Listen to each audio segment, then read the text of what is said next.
घर पर वैक्स बनाना। अज्जा: चीनी 1 कप, नींबू का रस 1 अदद। तरकीब: चीनी को गर्म करें, लकड़ी के चम्मच से हिलाते हुए चीनी को पिघला लें और साथ नींबू का रस भी डाल दें। जब ये गाढ़ा हो जाए तो आंच से हटाकर ठंडा कर लें। जब नीम गर्म हो तब इस्तेमाल करें, क्योंकि गर्म वैक्स जिल्द को जला देती है। एक हमवार छुरी की मदद से जिस रुख पर बाल हों उस रुख पर वैक्स लगाएं।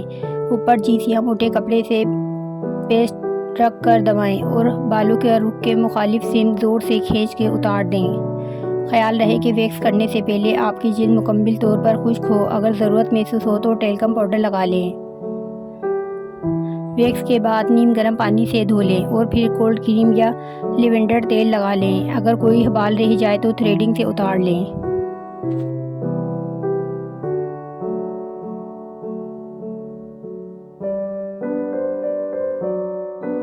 लहसुन छीलना। लहसुन को आसानी से छीलने के लिए इन्हें सब्ज़ी काटने के तख्ते पर रखें। फिर एक भारी और चौड़े चाकू का हमवार हिस्सा इसके ऊपर रखकर हाथ की हथेली से मजबूती से दबाएं। इससे इसका छिलका अलग हो जाएगा।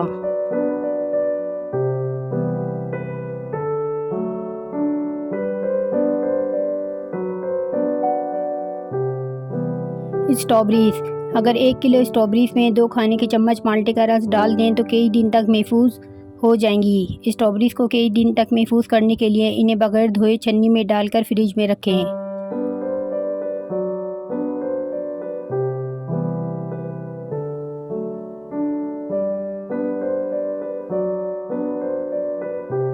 मैदे की तेज़ाबियत दूर करने का हल। रोज़ाना छिलके समेत 1 सेब खाएं। पुदीने की 1 टहनी को 1 लीटर पानी में उबाल लें और दिन में 3 मरतबा ये पानी पीने से मैदे की तेज़ाबियत दूर हो जाएगी। मैदे की तेज़ाबियत दूर करने के लिए अदरक और पपीता अपनी खुराक में शामिल करें, क्योंकि अदरक और पपीता जूद हज़म है और ये मैदे की दर्द दूर करने में मौसर है। पेट का दर्द दूर करने के लिए खुद को पुरसुकून करने के लिए चाय पिएं। पेपरमिंट या आम चाय बनाएं और इसमें नींबू का रस या शहद शामिल करके पिएं। इससे आप बहुत पुरसुकून महसूस करेंगे। ख़ास तौर पर पेपरमिंट मैदे की गिरानी दूर करने जिस्म को सुकून देता है। चाय में चीनी या मसनूई शुगर का इस्तेमाल हरगिज़ ना करें, क्योंकि ये मज़ीद गिरानी का सबब बन सकती है।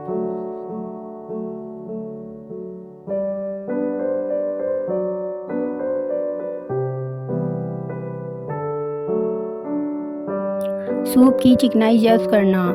एक पेपर टॉवल लेकर उसको सूप की सतह पर डाल दें।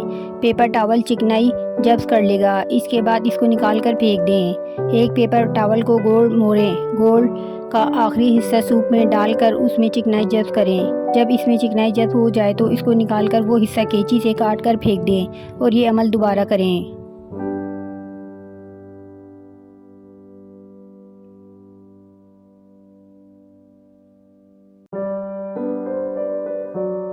गुसल खाने की फ़िटिंग।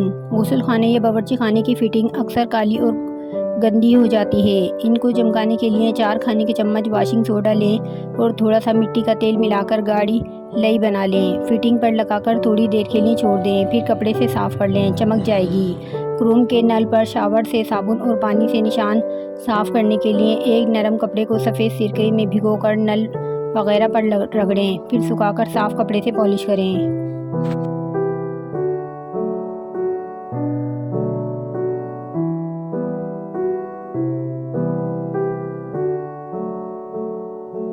चेहरे पर दाने निकलते हों तो चेहरा गीला कर कर फिटकरी को हल्के हाथों से पूरे चेहरे पर 15 मिनट तक रगड़ें। दाने जल्द ख़त्म हो जाएंगे।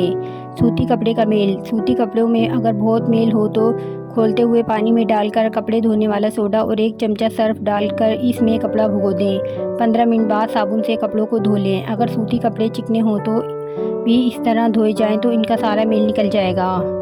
अगर सर्दी की वजह से जिल्द खुश्क हो जाए तो 1 अंडे की जर्दी में 1 चाय का चम्मच नारियल या जैतून का तेल मिक्स कर लें। इसको इतना फेंटें कि झाग की तरह हो जाए। इसको चेहरे पर लगाएं।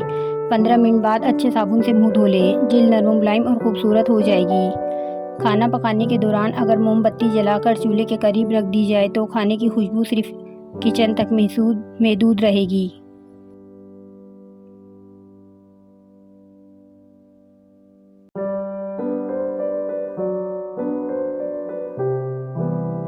घरेलू नुस्खे। अगर मसूड़े फूले हों तो नमक में सरसों का तेल मिलाकर मसूड़े पर लगाएं। दिन में 2-3 बार लगाने से मसूड़ों में तकलीफ़ नहीं होगी। चेहरे का मेकअप उतारने के लिए अगर किसी क्रीम या ब्लीच में मिल्क के बजाय अगर कच्चा दूध इस्तेमाल किया जाए तो इससे चेहरे का मेल भी निकल जाएगा और जिल्द भी नरम मुलायम महसूस होगी।